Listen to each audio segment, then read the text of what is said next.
深夜，在龙门居客栈的厢房里，却传来了激烈的打斗声。伙计们急忙跑到房间门口，却没想到刚一打开门，就看到一个男人直挺挺地躺在地上，吓得他们急忙跑去报案。经过捕快英俊的调查后，他将目击证人都带到了衙门，而其中一名目击者正是龙门居客栈的掌柜君柔。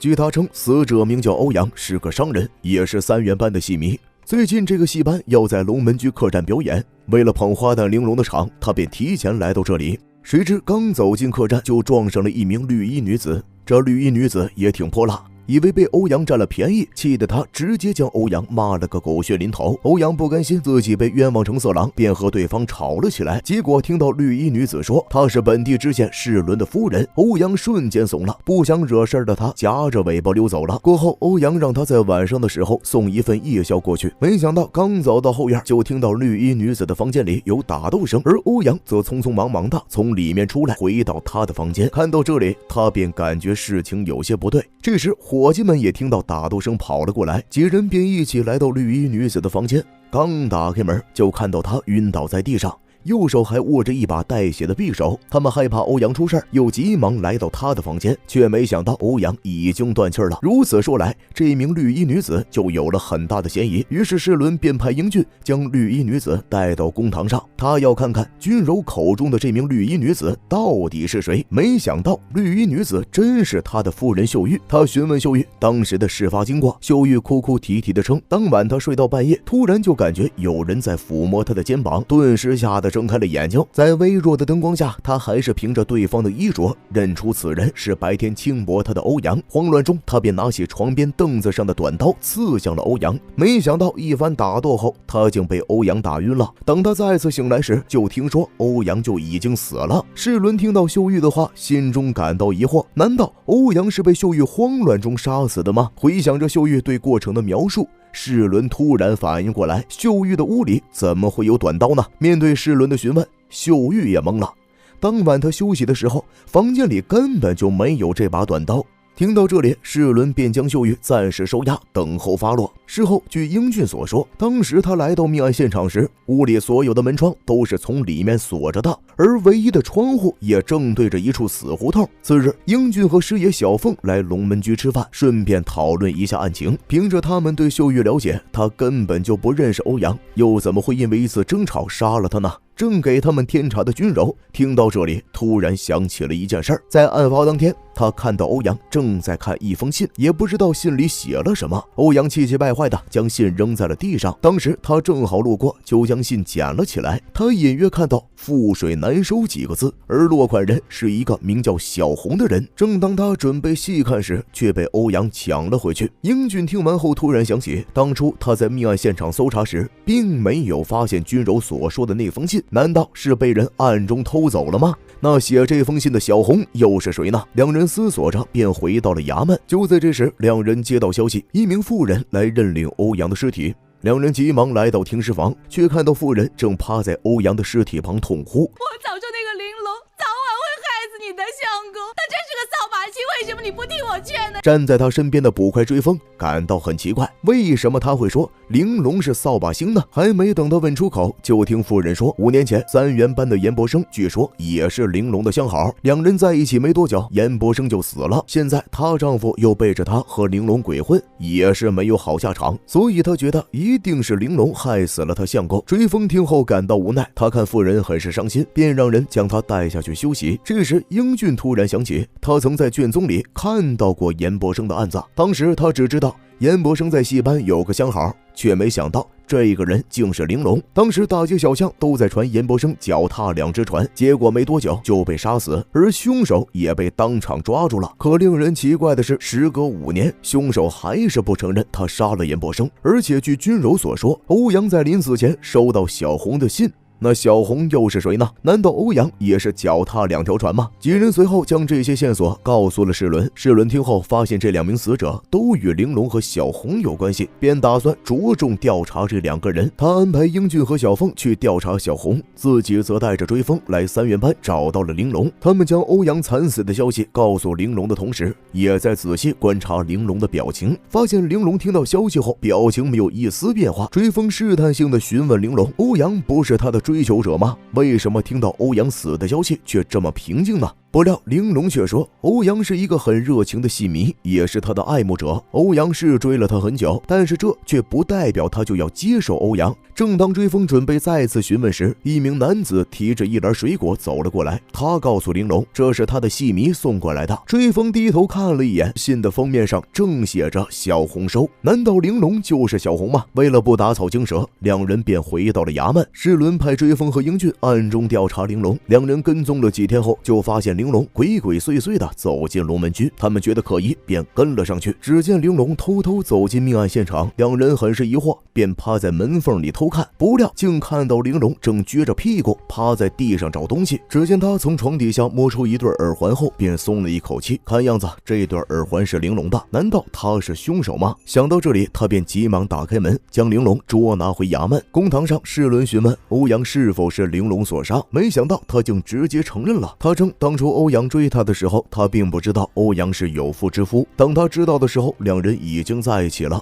为此他伤心了很久，他没想到自己竟会破坏别人的家庭。不想成为第三者的他给欧阳写了一封分手信，之后便约戏班里的朋友小楼一起吃饭喝酒。后来他越想越感觉自己不值，可能是酒意麻痹了大脑，他就趁着小楼上茅厕的时候，拿了一把短刀去龙门居找欧阳，却没想到在欧阳房间里听到隔壁房间的吵架声，紧接着欧阳就打开房门走了进来，他连忙起身上前，趁着对方没防备，直接拿刀刺死他，以泄自己的心头之恨。世伦随即便问道，当时他们在命案现场时，发现所有的门窗都是从里面锁上的，事发之后他又是怎么逃走的呢？玲珑坦白，他是从窗户逃走的。当时他把门从里面锁上后，便将丝巾绑在窗口的木栓上，当他翻到窗户外面后，再将丝巾通过窗户缝抽回来，就可以把门栓关上，这样就可以神不知鬼不觉离开。后来世伦到戏班查案，正巧那一天他发现自己的耳环丢失，担心落在案发现场，所以才偷偷来到龙门居，可没想到正好被英俊他们发现，而且他也不是有意嫁祸给秀玉的。世伦一听顿时松了一口气，他便下令将秀玉无罪释放。正当他准备将玲珑打入大牢时，他突然想起严伯生的案子，当时捉拿的那个凶手到现在都不肯承认他杀了严伯生，而玲珑也曾与严伯生在一起，不料最后却发现他脚踏两条船。难道和欧阳的案子一样，他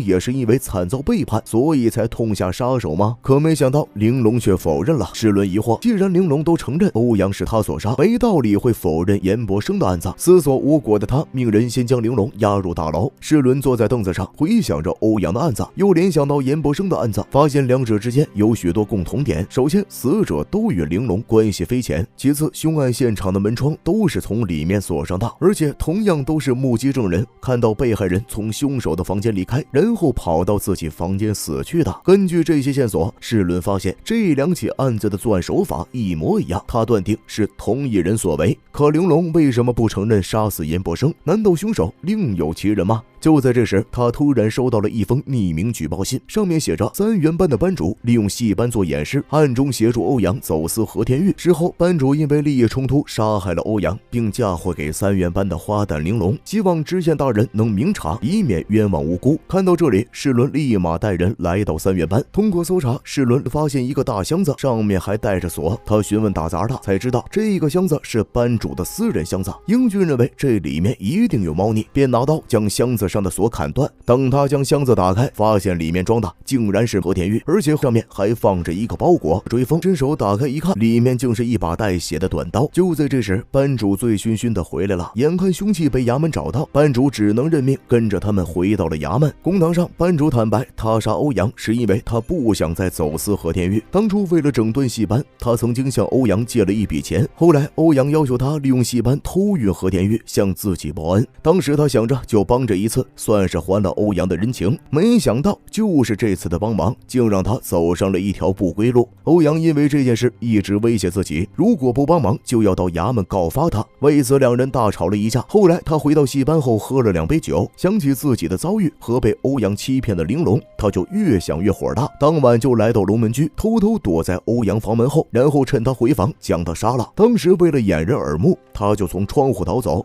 并用丝线制造窗户从内关闭的假象。世伦没想到同一场命案竟然有2个人都抢着承认他是杀害欧阳的凶手。那到底谁才是真凶呢？晚上，世伦带着追风和英俊来到街上吃饭，顺便将自己心中的疑惑说了出来。没想到话音未落，英俊就贼兮兮地说，会不会班主和玲珑之间有暧昧？几人正讨论着，一名更夫一瘸一拐地从远处走了过来。追风好心问他脚怎么了，不料更夫立马气愤道，发生命案的那天晚上，他正好路过龙门居后面的胡同，也不知道是谁那么没有公德心，竟然在路上挖了一个大坑。大晚上的他也没看清，直接摔倒在坑里。当时夜深人静的，也没有人帮忙，他便只能在坑里待到天亮。世伦听后顿时心中一动，龙门居后面的胡同不是正对着欧阳死的那间房的窗户吗？如果更夫一晚上都在胡同里，那么按照玲珑和班主的说法，他们从窗户逃走的时候，躺在坑里的更夫应该能听到声音的。想到这里，世伦赶紧问更夫，当晚在胡同里他是否听到什么动静？没想到更夫却表示他当晚什么都没有听到。如果是这样，那玲珑和班主一定都在说谎。那他们又为什么要承认自己是凶手呢？难道真如英俊所说，他们之间有什么不可告人的关系吗？为了查清真相，世伦便故意将班主关押到玲珑对面。此时正在牢中的玲珑看到班主也被押进来，立马激动地趴在门框上询问班主为什么被抓。小凤告诉玲珑，班主因为偷运和田玉被发现，并在公堂上承认是他杀了欧阳，所以才会被打入大牢。说完便带着衙役离开了。为了查清真相，世伦悄无声息地来到牢房中，他听到玲珑询问班主为什么要承认是他杀了欧阳，没想到班主反而询问玲珑他的母亲是否叫小莲。得到玲珑肯定的答案后，班主也终于确定玲珑就是他失散多年的女儿。躲在暗处的世伦也没想到班主和玲珑竟然是父女关系，而玲珑其实早就知道班主是他的父亲。当初他来到戏院也是因为班主。就在案发当天，玲珑看到班主从外面回来还受了伤，次日又听到欧阳被杀的消息，玲珑以为班主因为和田玉的事杀了欧阳。后来玲珑发现有捕快跟踪他，担心这件事会被衙门察觉，便想要替班主顶罪，于是玲珑就故意来到案发现场，假装捡回他行凶后掉下的耳环。听到这里，班主顿时崩溃了，他没想到玲珑竟不是杀害欧阳的凶手。玲珑从班主的表情中也发现了不对，立马反问道，难道班主不是杀人凶手吗？原来当初玲珑被抓后，班主便想收拾几件衣服给玲珑送过去，却没想到竟在玲珑的衣箱里发现一个写着小莲名字的牌位。当初班主因为一些不得已的原因被迫离开已经怀孕的夫人，后来就一直没有他们的消息，以至于班主每到一个新的地方都会四处打听，却没想到小莲早已离开人世，而他的女儿这几年一直都在他的身边。想到女儿正在牢里受苦，心急如焚的他顿时有了一个不明智的想法，他打算替自己的女儿认罪，于是他就偷偷给世伦写了一封举报信。就在这时，躲在暗处的世伦走了出来，通过他们的对话，他可以肯定两人都不是凶手。那凶手到底是谁，又躲在哪里呢？为了不打草惊蛇，世伦让两人继续待在牢里迷惑真凶，而他们则暗中继续收集线索。可没想到线索这么快就来了。次日，小凤收到消息，牢里来了一名探监者，说是来看望玲珑的。他赶忙跑到牢中，却听到小楼正焦急地询问着玲珑，人明明不是他杀的，为什么要承认？小凤听到这里后感觉有些不对劲，小楼怎么知道玲珑不是凶手的呢？难道他知道些什么吗？等小楼离开牢房后，小凤便偷偷跟了上去，可没想到竟在一个死胡同里跟丢了。小凤将这件事汇报给世伦，世伦来到胡同口四处查看起来，除了一个狗洞就没有其他出口，而狗洞的大小只有小孩可以过。那小楼是怎么离开这里的呢？总不能把自己变成小孩钻过去吧。想到这儿，阅历丰富的世伦突然灵光一闪，他想起了有一种功夫叫缩骨功，而这个功夫就是将全身骨头缝隙全部缩小，这样人的身体也会跟着变小。难道小楼就是靠缩骨功从这个狗洞里逃走的吗？想到这里，世伦立马派英俊去调查小楼的资料。果然不出所料，小楼来3元班之前是在杂技团表演缩骨功的。为了进一步验证自己的猜想，他又派英俊和小凤查看严伯生当初惨死的房间。两人通过仔细检查，发现房间里的气窗竟然是松动的。与此同时，世伦也来到了龙门居客栈，他在欧阳的房间里发现床下有一块砖头也是松动的。根据这些线索，世伦基本就可以断定小楼就是这2起凶杀案的真凶。可是他又为什么要杀这2个人呢？世伦将案件重新整理了一遍，他发现这2名死者都是玲珑的爱慕者，也都和玲珑在一起过。难道小楼也喜欢玲珑？他不想让别人得到玲珑，所以才杀人的吗？为了验证自己的猜想，世伦想了一个办法，就是误导小楼，让他以为班主喜欢玲珑，目的就是为了引他再次犯案。于是当天晚上，世伦便将玲珑和班主无罪释放。回到戏班的玲珑告诉小楼，从牢里出来的时候，班主说喜欢他，希望能和他在一起。此时玲珑却没有注意到。听到这里的小楼表情瞬间变得阴狠起来，看来班主晚上很有可能会有性命之忧。果不其然，当晚在班主房间等候多时的世伦等人便将前来刺杀班主的小楼抓了个人赃并获。这场凶杀案也终于告一段落。爱情是一件很神圣的事情，每个人都渴望得到爱情，但无论什么时候都要保持理智，切勿冲动，否则等待自己的将会是法律的制裁。好了，本期视频到此结束，关注老师3，下期更精彩。